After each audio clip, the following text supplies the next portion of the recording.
Hello and welcome to Books and Hooks. I'm Janine, and today we are going to be knitting. I'm using Bloom yarn. I forget which self-striping pattern it is. It's one of the, obviously it's one of the flowers because this is a Bloom yarn, but dang, I want to say it's like rose or peony or something like that. I can put it up on the screen. But I'm using one of these. I've been working on this blanket for a long time now, like a year. And I just had stopped working on it because I got kind of burnt out, and I'm going to be starting work on it again. So this is just a regular knit pattern. It's going to be a baby blanket. I had a niece that was born several months ago that this was supposed to go to when she was born, and instead I have procrastinated. So I believe she's like 3 months old now. And I'm still working on it, so hopefully I will get it to her soon. But this is a free pattern on, I believe it's the Lion Brand website where they have like all those free patterns. And if you go to like the Bloom yarn and then look for patterns in that section, it will come up. They have a couple different ones for Bloom. So one of the patterns is using all of the different like Bloom pattern skeins. So you have like a whole bunch of really pretty flowers, and it's blue and purple and pink and just like kind of in a line, or kind of up and down. So I think it's like you need 2 skeins of each or something, and it's like super pretty. So you have like pattern, if that makes sense, of the self-striping yarn. And then there's this one, which is just one of the Bloom yarns, and I'm using the chunky kind, not the regular kind. And so anyways, but you can find the pattern on there. It's free. And so I'm on the knit side right now, and well, yeah, and I'm showing you the knit side, which is good. I thought I was showing you the purl. So the purl is facing me. I'm working on size 8, or I guess it's US size 11, but it's 8mm hooks, and it has a cord in between. I forget what that's called. I'm very new to knitting. I've only been knitting for, let's see, a little over a year. No, a little under a year.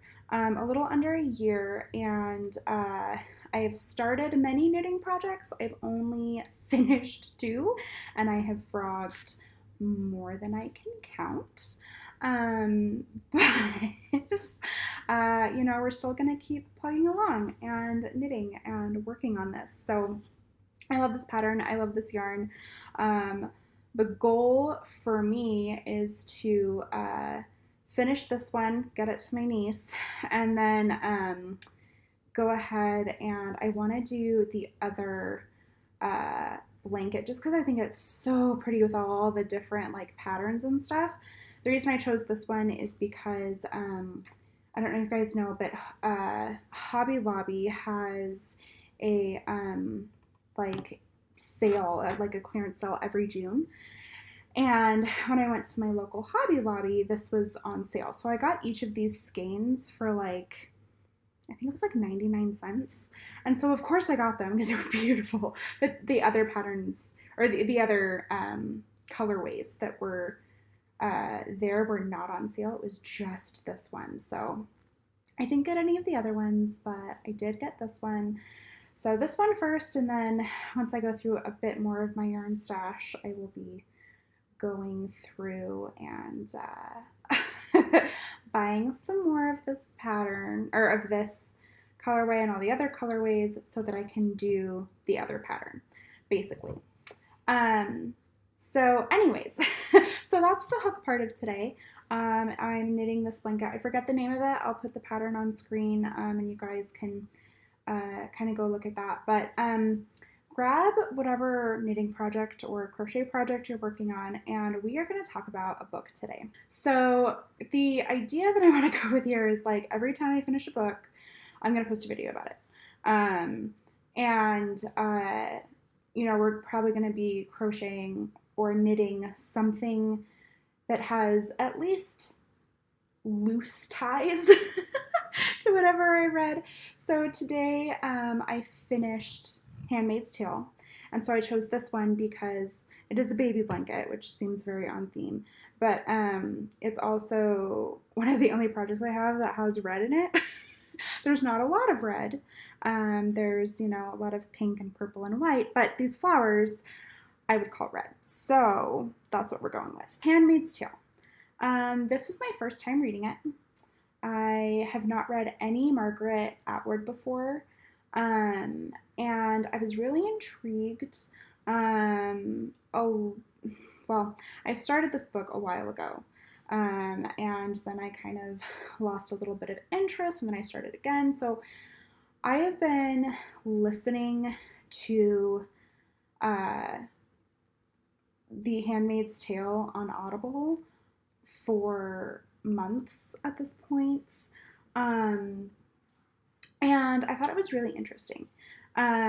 So as a disclaimer, I'm not going to get into a whole lot of like the political things surrounding it. I don't think that I'm really qualified to talk about that. And there are some terms that like I loosely know what they mean in the book. But I'm like, I don't know for sure. And so I don't want to spread any like misinformation or anything like that. So basically, this book, it starts out with Offred. And I've heard it pronounced Ofred and Ofred, and just I've heard different pronunciations of the name. I'm probably going to go with Offred. So she's in a futuristic dystopian society, and it's set in the United States, which has now become the Republic of Gilead. And a lot of this information is stuff that we kind of find out later. Something that I thought Margaret Atwood did really well was she just kind of like threw you in there. Like we open up the book and Offred is like walking and she has a chaperone and she can't talk and she can't see. Like she has these wings on her hat that like block out her vision from other people. And it has a very creepy feel to it. Like you just feel disturbed when you're reading it. In my case, listening to it. Like you just feel what on earth is going on. And that's something that I don't get from a lot of my books. I don't really read a lot of horror. And I guess this wasn't like a traditional, like horror book, but even like scary books. I've never really read a scary book. I read Carrie by Stephen King and I hated it. So sorry to any Stephen King fans out there, but Carrie was not for me.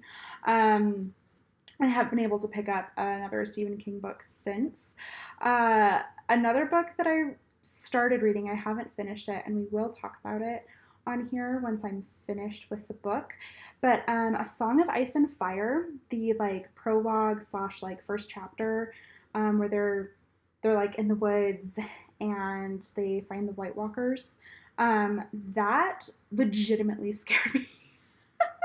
Like, I was listening to it, and it was late at night, and I went to bed, and I was like, I am going to die in my sleep, because I was so scared. I was like, okay, I need to take deep breaths, I need to calm down, like, it scared me. And so Handmaid's Tale wasn't necessarily scared, like, oh my gosh, I'm gonna die, like this is so scary, I need to like have a palate cleanser, I need to watch a Disney movie, I need to like do something to, get this fear out of my head. But it was very pressing. It definitely leaves an impression, and especially the first part where you're just kind of thrust into this world, it really just feels like everything's being thrown at you, you're not sure what's going on. And you have just this sense of danger about it. And especially I started reading it, or listening to it, in, what month was it? But back when the U.S. Supreme Court overturned Roe v. Wade. And it was especially scary then. And like I said, like it just got a little too heavy and I lost interest because I could not handle it emotionally. And then I got to a place where I was like, okay, like I can handle this now. So we start out with Ofrid, and she's walking with this chaperone. You're kind of thrust into this world, and they go and they look at dead bodies hanging from a wall. Okay, and and they have like their crimes written on signs that are around their neck, and it's like really gruesome and kind of graphic. And again, it just puts that like sense of danger in your head that like, oh my gosh, like this is a crazy society. And then also talking with some of my friends, this is like very much a reality for them now, that like they feel the sense of danger all the time. So that was pretty eye-opening for me personally, just to kind of have that like perspective, as I was talking to my friend about it. And so that was kind of hard to sit with. But then as you keep going throughout the book, uh, the main storyline is like Ofrid is a handmaiden. They always wear red. They're consistently in these like red gowns with these white hats that have, they call them wings on the side, so they like can't see anywhere but straight in front of them, and they can't like look at other people. They can't make eye contact. They can't make eye contact with other people. It is very isolating. And the handmaid's whole job in this society is to be baby machines. So we're basically dealing with a world where there were a lot of, I guess, like nuclear plant accidents or like nuclear explosions or something. And there were so many chemicals that it just like really messed everybody up. So because of all of these like nuclear explosions and stuff, there's a lot of infertility going around. That's just like super common. Lots of people experience it, and so babies are scarce, and the population is down. So the whole idea in the society is that there are a few people who are chosen to have children, and they have this like whole like theological component to it that I don't super understand. I recognize some of the stuff from the Bible, and then the other stuff I'm just kind of like, I have no clue what this is at all. And like maybe I just don't know the Bible as good as I thought I did, which is like completely fair. So yeah. But there's a lot of like theology to it. Where, you know, this like religion is really being kind of like pushed down people's throats. So the handmaids are there for certain men to procreate, and these men have wives, but the wives are typically too old to have children, or they are infertile. So it's basically like a free pass to have a mistress on the side, but there's also no like romance to it. Like the way that she describes having sex with this man is like so awkward. So first of all, she calls him the commander. We don't really get another name for him. He's just the commander. And he's very high up in society. He has a lot of power in the society, so there's a huge like power dynamic going on. And two, like when she is trying to procreate with this man, it describes the commander's wife laying on the bed, and then Ofrid is laying on top of the wife, and then he is trying to procreate with Ofrid. And it's like super awkward, and Ofrid even talks about that like it's really awkward and it's really uncomfortable. and it just like is awful, but it's something that she has to tolerate in order to stay alive.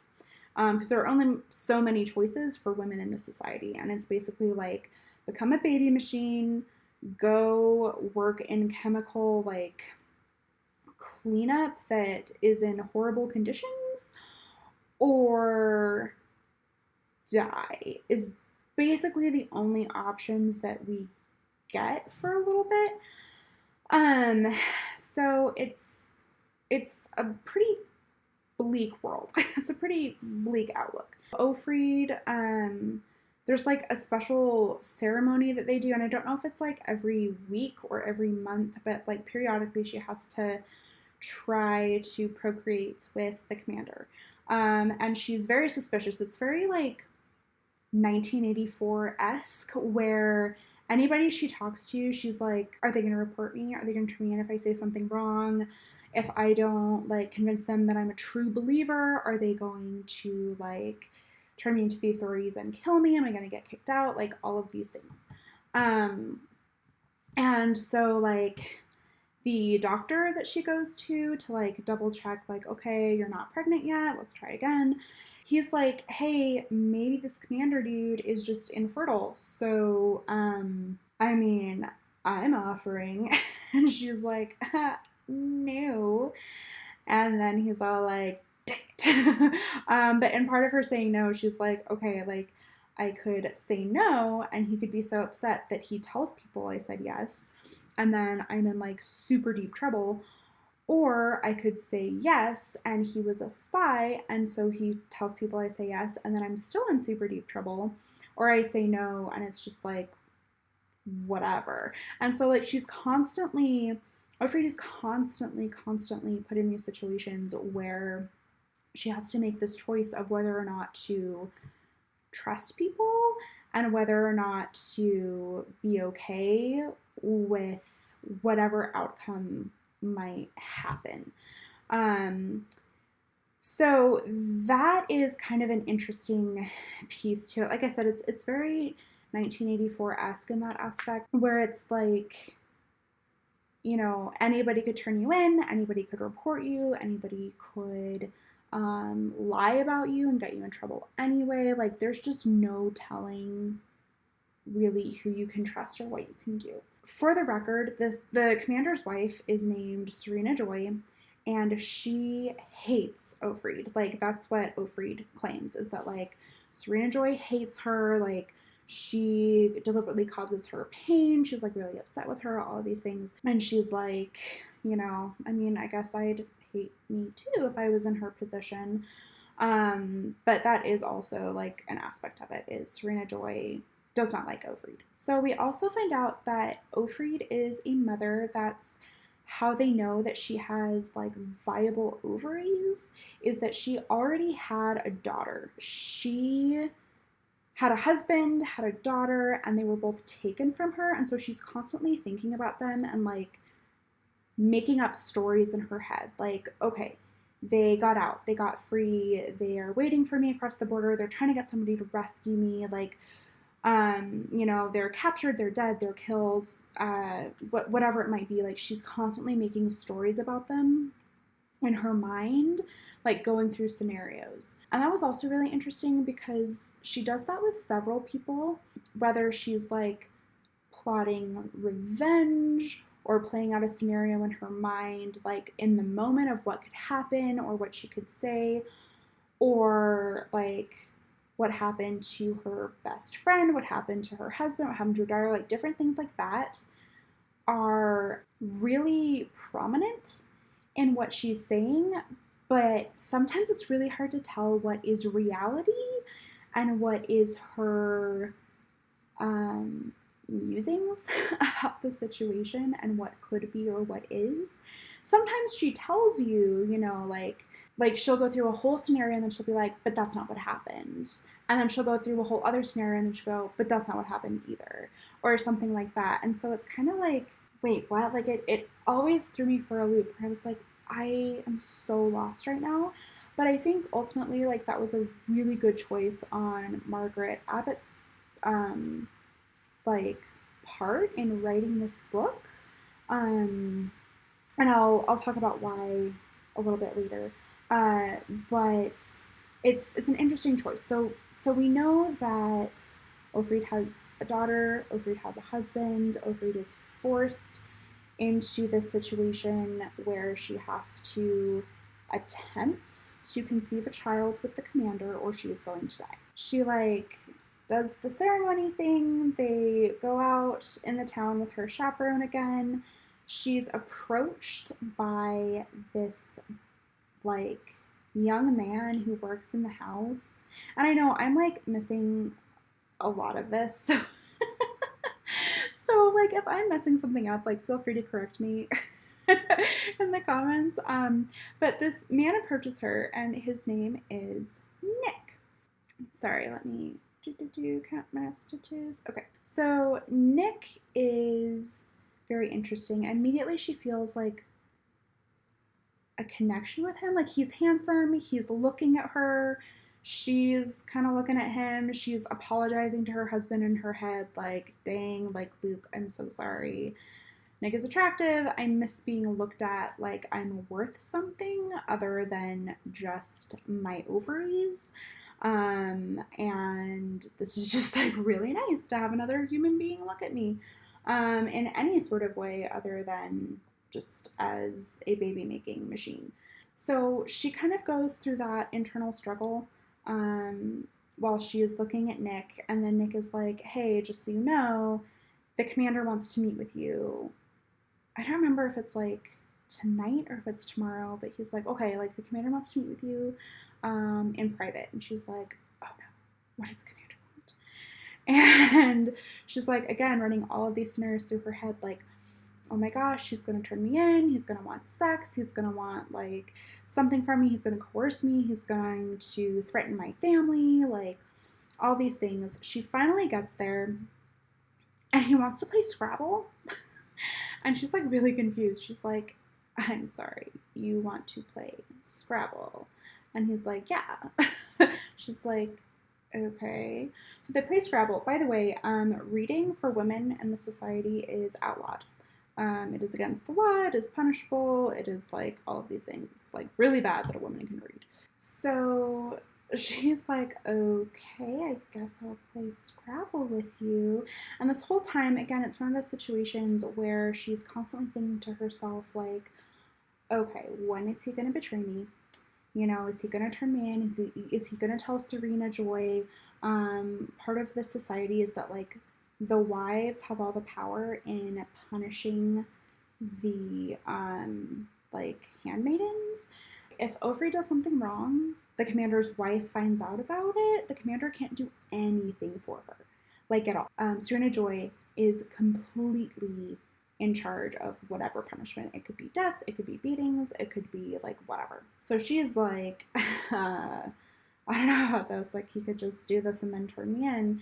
And then at the end of the night, he asks her for a kiss. And so she like gives him a peck on the lips, and then he's like, no, like kiss me like you mean it. And she's like, excuse me? What is that supposed to mean? He's like, no, kiss me like you mean it. And she's like, okay. So this becomes like, again, I can't tell how often it is, but like this becomes routine. She meets with the commander, she plays Scrabble with him, she gives him a kiss like she means it. And they slowly become comfortable with each other to the point that he offers her anything she wants. So he offers her a gift, and she's like, okay, like, how can I use this situation to my advantage? And this has been her question this entire time, is like, she's breaking the rules, but he is too. So she's been trying to find something that, like, she can pin on him so they can, like, kind of do this, I don't know, almost like this blackmail dance together kind of thing. So she goes to something small at first because she doesn't quite have anything to pin on him yet. So she's like, okay, I want some hand lotion. And he's like, done, I can get you that. And he like lets her read in his office and like all this stuff.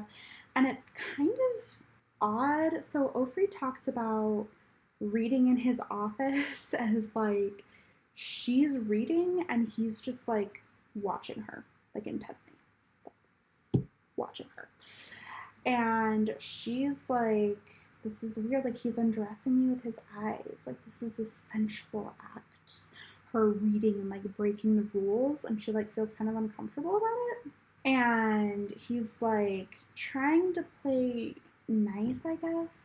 And so finally she confronts him just a little bit. Like, she has to be very careful with the situation, right? So she confronts him a little bit and she's like, you really, really want to make my life bearable.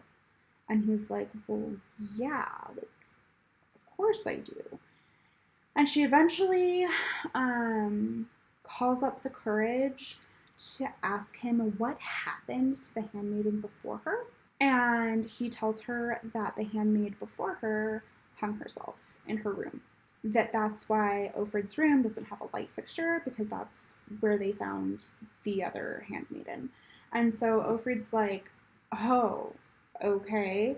And then the commander continues to explain, and he's like, yeah, Serena Joy found out that we were talking. The other girl just like couldn't take it. Now Offred is like, gotcha. Like, he feels guilt about this, and this is something she can use to her advantage. So she's like, okay, like, thanks for telling me. And then she starts thinking, like, I mean, that girl found a way out. Like, I've thought about that too.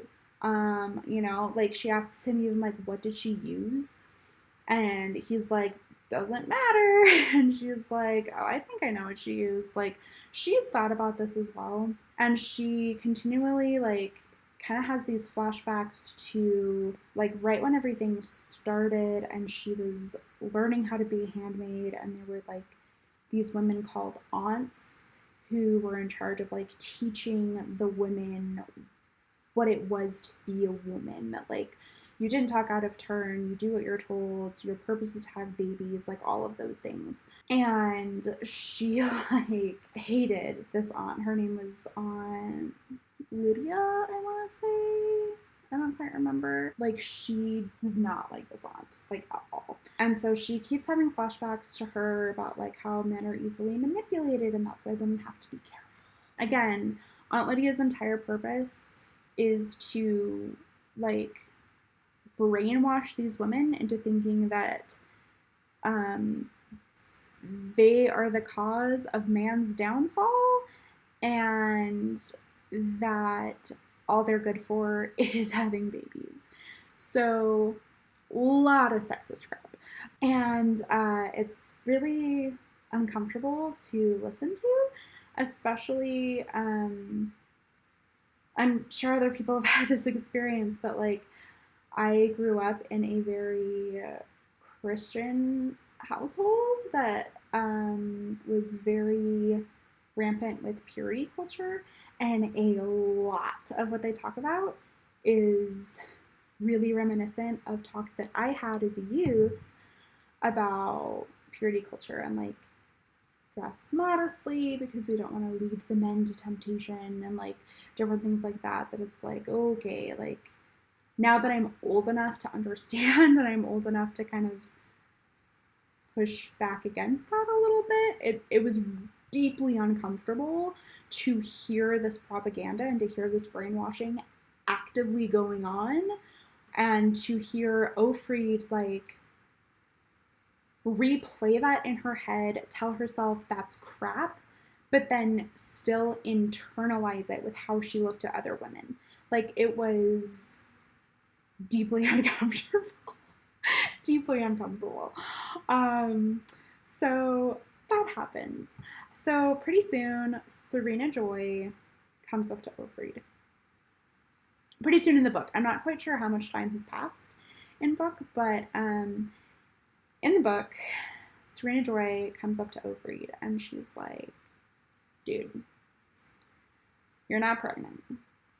I think my husband's infertile, and we all need you to get pregnant. So I know a guy. He's loyal, he's trustworthy. Why don't you go have sex with him, get pregnant, and then just say it's my husband's? And this is another situation where Offred is like, she's right. Like, if I don't get pregnant, it's pretty much like we're all gonna get like screwed over by the government. But if anybody finds out, like if this is a trap, if anybody reports me, I am super screwed by the government and like I don't know what to do. And so she makes the decision to trust Serena Joy. She goes, okay. It turns out that the man that Serena Joy has picked out is Nick, which remember, Ofrid and Nick were kind of like making goo goo eyes at each other. They had a couple alone moments when he came to tell her that the like commander wanted to meet with her, and like there was a moment where he like touched her arm, and she was like, "Oh my gosh." He touched my arm. Like it was like this huge show because people do not touch the handmaids. They're like untouchable. Um, and it was like this huge moment for her of like nobody has touched me in years or treated me like a human being in years, and I like really needed that. Oh no. So I'm not sure what happened here. I got distracted because I was talking. And I accidentally either knitted my pearls or pearled my knits. Look at all those pretty knits and then that little string of pearls. Gonna be honest, I have no idea how to fix this. What I'm gonna do is just keep on going. Chances are no one's gonna notice but me. And I'm giving it to a baby. So she definitely won't notice. I feel so bad. I'm so frustrated. Yeah, I this was like 2 rows ago too. Shoot. That's okay. You know, this was like so this is the third project for knitting I'll be finishing, but it's like the second project I ever started. So considering it's the second project I ever started, like it's looking pretty good. Like it's not bad. So I'm really just trying to convince myself, guys. It'll be fine, guys. It'll be fine. Anyways, okay, sorry. So back to Handmaid's Tale. So Ofrid agrees. She's like, okay. And then she finds out it's Nick and she's like, okay. And she describes her meeting with Nick as like, it's not super romantic. She doesn't quite remember how it happened, is what she says. Like, it was kind of a little bit awkward, wasn't sure what to do a little bit. Like, it was just kind of like, this is something you both have to do. Like, Nick was asked to do it by the lady of the house. She was asked to do it by the lady of the house and by society. Like, they have to trust each other and they have to trust these people in charge, but they're not safe. And see, this was one of those moments where it was like she gave several different versions of the accounts, but then was like, at the end, she goes, but really, I don't remember what happened. So I was like, okay, so I guess we can just like choose your own adventure. Like, I don't know. So, I mean, I think it was probably like pretty awkward. Like, this is a very fearful meeting. It's not like romantic, it's not anything like that. Margaret Atwood really tries to drive home the fact that, like, this is not romantic. There is nothing about love in the society at all. Like, this is purely survival. And I think that that's important because I feel like it helps to drive home the message of the book. Like, if there was any sort of romance or like, oh, but they live happily ever after in the end, or like anything like that, I think it would kind of diminish the message a little bit.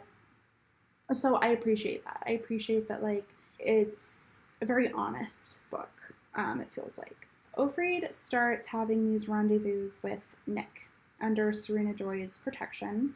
The commander does not know about them. And then there comes a night where Ofrid goes to see the commander. It's their regular meeting. But when she gets there, he is drunk. And she's like, why? Oh, why? Has he already been drinking? And he's just drunk enough that he's like acting a little bit silly. She calls it his gallant phase, where he's using really big fancy words and he's trying to be the perfect gentleman and like all of this stuff. And so he's like drinking and he's like, why don't you have a drink? And here's some clothes and get yourself dolled up and we're going out on the town. And Ofrid's like, are you crazy? And he's like, no, like just trust me. And she's like, well, I don't really have an option because he has so much dirt on her at this point that like if she refuses him, he could report her and she would be like out. Okay. And so she has to like trust him that he's not going to like just drive her someplace and turn her in. But she also can't trust him enough that if she says no and just walks out, that he's not going to like turn her in anyway. So it's a hard position to be in. Ofrid like gets dolled up, makeup on, clothes on, and this is like old clothes, which is like our modern day clothes, but remember this is a futuristic society and they're all dressing very like prim and proper and everything. And so she's in like this very glamorous dress and like it has sequins all over it and like it's old and it's tattered, but like it's from the past. And he takes her to like this special nightclub basically, and she finds out that there is another option for women called the Jezebels. She's there and she finds her best friend, and her best friend had been with her with like Aunt Lydia's school and everything. She had escaped and like Ofrid had no idea where she was. She was like, she could be captured, she could be dead, she could have gotten free, like all of these things. And so her best friend's name is Moira. She is lesbian and she is very looked down on by society for that. Like, it's one of those like sinful things that society doesn't look at kindly. And so she had a lot of trouble with Aunt Lydia to begin with. With the Jezebels, she says that like they don't care because it's all of the guys and they find girl on girl like a turn on, and so she's able to live however she wants as long as she also services the men. And so like she's resigned to her fate. And Ofrid has a really hard time with this because in her head she'd been telling herself these stories of like Moira and how brave and like stubborn and outspoken she is, that like she is a fighter to the end, she is a rebel, she's gonna get out, like if anyone could get out it would be Moira. And then she meets her again and Moira's like, dude, there's literally nothing we can do. And Ofrid is like, oh, but it's Moira. And then she has this realization where it's, they took away the one thing Ofrid thought could never be taken away from Moira, which was like her spirit, basically. And so she's really sad. She's really sad for her friend. She's really just sad in general. And during this time where like she's been meeting with the commander, she's been meeting with Nick, like all of this stuff, she also discovered that her companion that she goes out with every day to like go shopping and whatnot is part of a resistance. And they've been having like tiny little conversations. They have to like whisper everything, and it's only in certain places because apparently the government like has microphones everywhere, and so anything that they say like can be heard, and so they have to like choose really carefully where they talk, and it can only be like just words at a time is how it's described, like whispered words, like 2 or 3 at a time, and that's it. And like there's almost no communication that can be had. And but she does find out that there's this resistance. She's like, okay, like cool, awesome, like that's good to know. But she's also learned from Moira now, like, so she learned about the resistance before, and then she's learned from Moira now that like once they capture you, like you will tell them anything because they torture you. And so she has this realization that, like, there's a resistance, but, like, can it really be that much of a resistance if anybody captures just going to turn on them? Oh, I totally forgot to mention. So, in return for sleeping with Nick, Serena Joy offered Offred anything that she wanted. And Offred was like, I don't know what I want. And Serena Joy was like, how about a picture? And Offred was like, what? And she's like, a picture of your daughter. And so we find out that Serena Joy knows where Offred's daughter is and that she's been keeping that information private. But she does bring Offred a picture of her daughter. She doesn't get to keep it, but she gets to see it. And again, it's that realization, like, she's had all these stories in her head about what happened to her daughter, about what happened to her husband, about what happened to Moira. And with her daughter, it was a realization that, like, her daughter doesn't even remember her. Like, she was a toddler when she was taken. She's being raised in this society and doesn't know any different. And so she doesn't remember her at all. And Offred has this realization that, like, oh, like, I just don't matter to her anymore. And it's really sad. Like, it's heartbreaking. That happened a while ago in the book. So I apologize. I completely missed that. But anyways, so somewhere along the line, after she sees Moira, I'm not sure how far after, but they have a, I forget the word that they call it, but basically like a purging, where several women are brought up in front of the entire town. Everybody comes up to see, and they are hanged for crimes.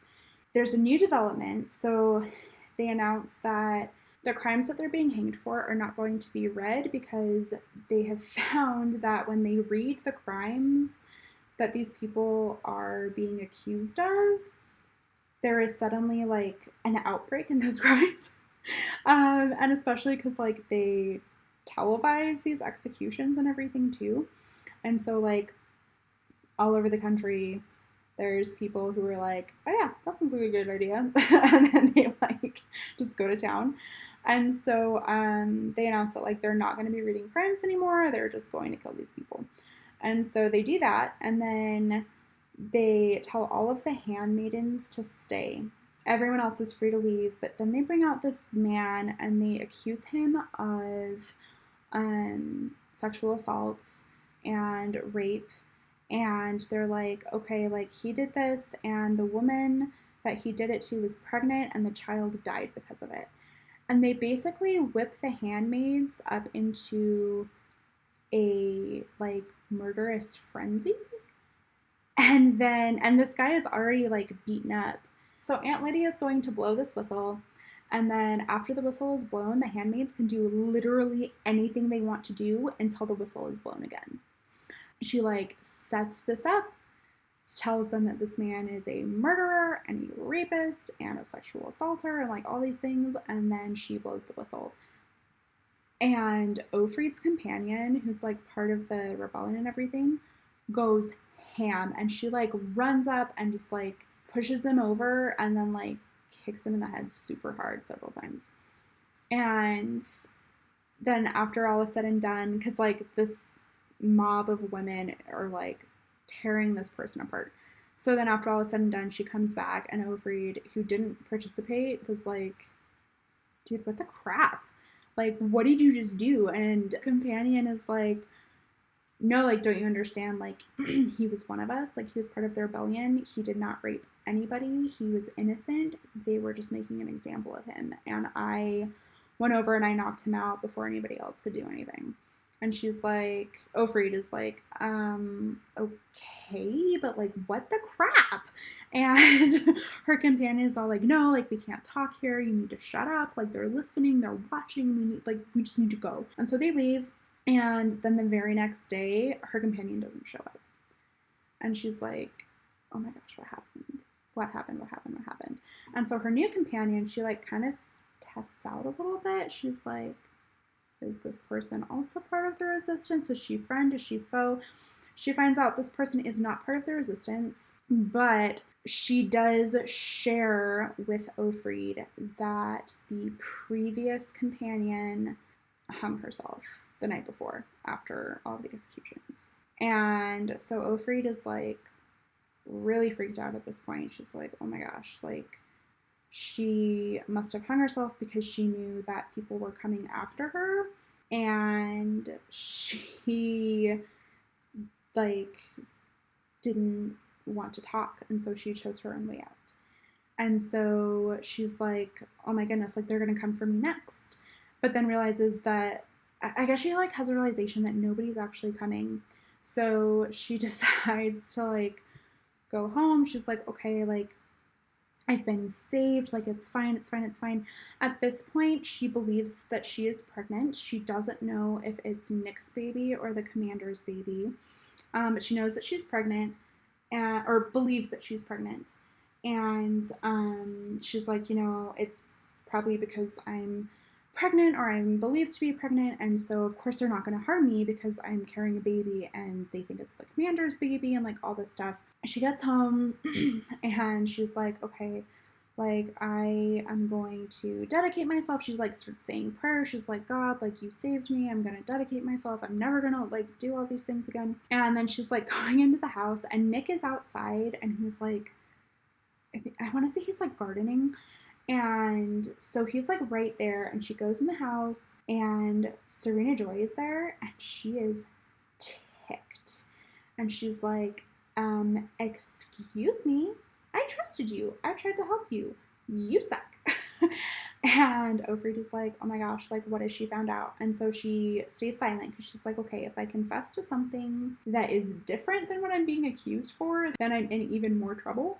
And so she's like, okay, I'm just going to keep my mouth shut and like wait for her to tell me what I did wrong. And it turns out that Serena Joy found her clothes that Ofrid had worn to the party, because they were Serena Joy's clothes that like the commander had borrowed, and they had like lipstick on them.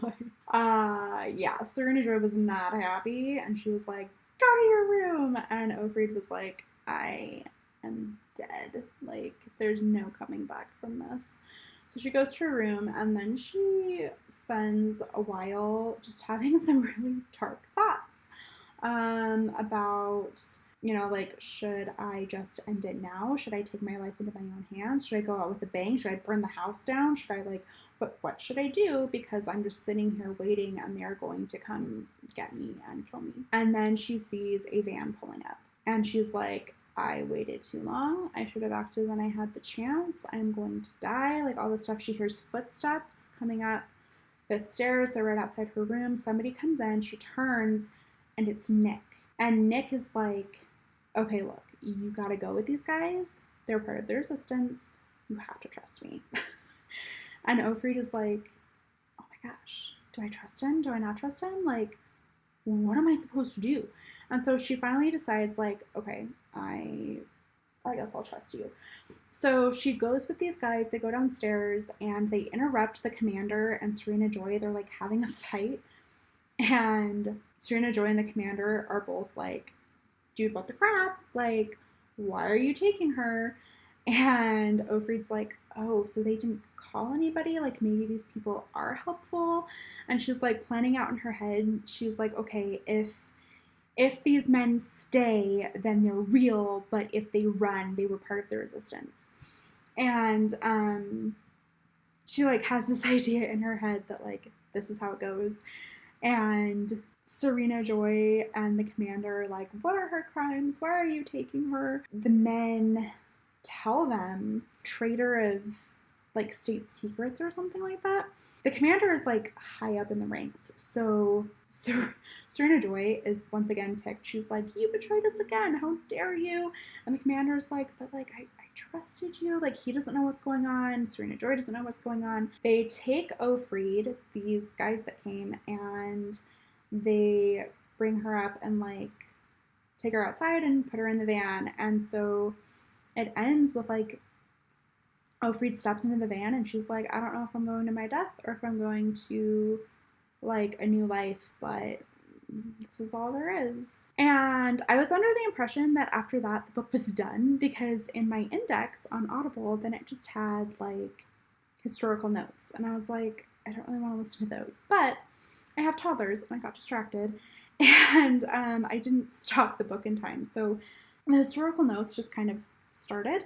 And it turns out they aren't actual historical notes from the author, but it reframed this whole book in just a beautiful way where the historical notes at the end was a transcript of a college class going over this record from Ofrid that has been discovered like from the past. So it's a discussion about the Republic of Gilead and like where it was at that time and what Ofrid experienced and how authentic it was. And it's like this professor speaking about it, and it really brings to light, like you find out that there was a population crisis and they were able to take control by like isolating women and by using women to oppress women with the aunts, and like where the commanders were and everything, and trying to find the exact commander. They believe that they found the commander that this woman is talking about, and it turns out he and his wife were executed shortly after the estimated like time frame of when Ofrid would have been recording this.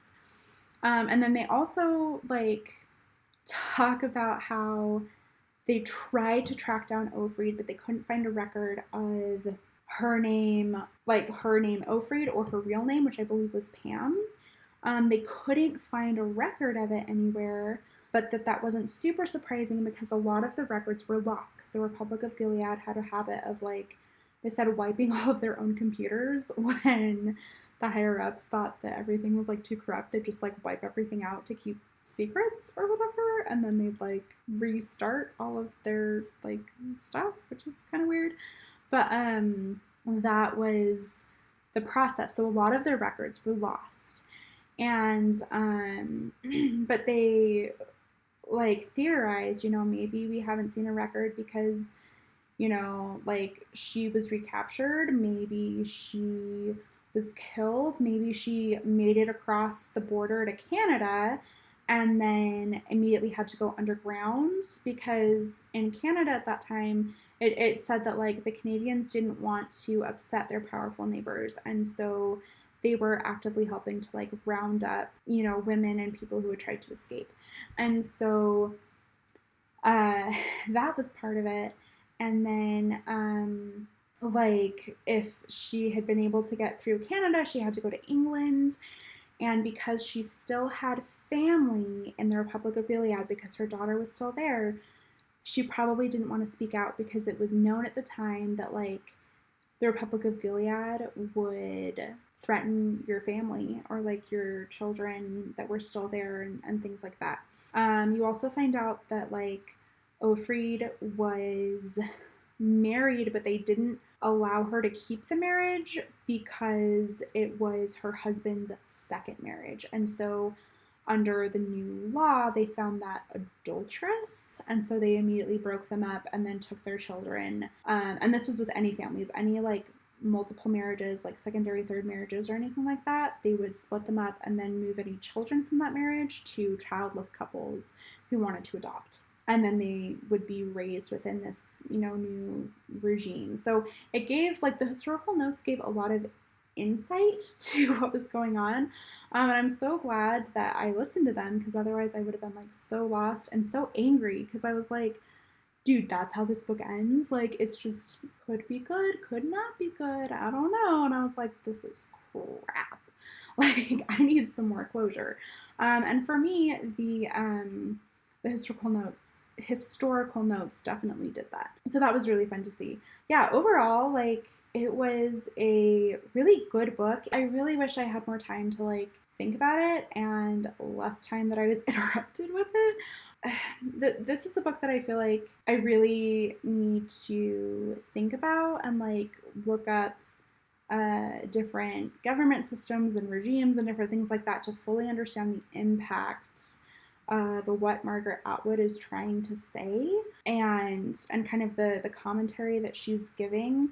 I feel like right now I have a very basic level understanding of it, And, you know, the reality is that I started and stopped this book so many times. It's not a long audiobook, but I have two toddlers, and with two toddlers in the house, you're just going to get interrupted a lot. And so I know I missed things in like the recap of everything, and probably totally butchered other things, and I apologize for that. But yeah, that was what I finished reading today, was The Handmaid's Tale. I think once I have a bit of a breather, I might want to go and read the second book, The Testaments. I know Aunt Lydia is featured in that one, and then there's like two other women who are also featured in it, but it doesn't use them by name. I'm really, really hoping that it has Ofrid's daughter in it, because I feel attached and I want her to be okay. But yeah, so I'll probably do that at some point. I also, once my kids are probably a bit older, I would love to go back through and re-listen to The Handmaid's Tale, hopefully in like one or two sittings, and really like digest it and kind of like do a little bit more research on it and stuff. But for now, this is what we've got. So thank you for joining me. This was, I guess I didn't mark where I was before, but I made some progress. I know I started with pink, I got to purple, and I'm on a white row now. I guess, you know, I found a mistake that I made, but, you know, that's all right. That's all right. The baby won't care. But yeah, so this is what we worked on today. Again, I'll put like the pattern and the yarn in the description in case you want to go along. I love this yarn. It's so pretty and it's so soft. I'm really excited to finish this and then block it. Blocking just, it makes everything so much softer. And this is already soft, so I'm super excited. Thank you for joining me. I hope you have a wonderful day, and we will talk to you later. Bye!